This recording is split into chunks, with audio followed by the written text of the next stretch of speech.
Hi, and thanks for logging on to the Daily DVAR Halacha. And here's a brand new halacha for you, and it's for Monday, the 20th of November, which is the second day of Kislev. Here we go. Today we're continuing on in our laws about shoes in halacha, and today's halacha is firstly about shoes on Shabbos. If you get a stain, a dry stain of mud, let's say, on your shoes on Shabbos, you're not allowed to scrape it off. It could be considered a problem of tochen, which is grinding, and you're not allowed to do that on Shabbos. If you're embarrassed by it, you can ask a non-Jew to clean it off for you.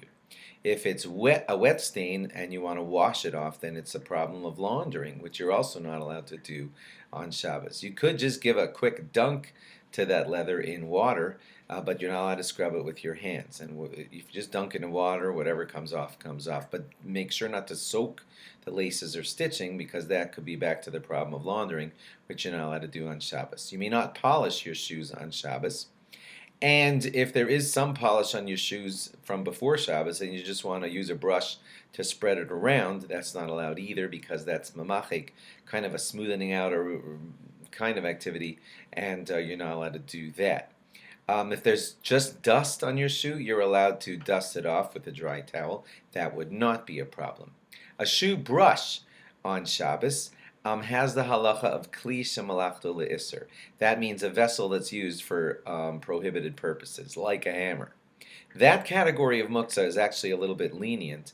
A hammer, of course, you're not allowed to hammer on Shabbos, but if you wanted to crack open some nuts with it, that would be called using the hammer, the kli shemalachto le'isser, for its own need, because you need it to crack open a nut. You'd actually be allowed to do that. So if there's some kind of physical need that you could do with your shoe brush, if that's permissible on Shabbos, then you'd be permitted to do it. Also, a kli shemalachto le'isser, that's like a hammer type of thing on Shabbos, you're allowed to move if you need its spot, like it's on your table and it's in the way. Same thing will be true of a shoe brush. If it's in your way, you're allowed to move it away on Shabbos. A used shoelace, that's not considered muktzah, so you can go ahead and move that.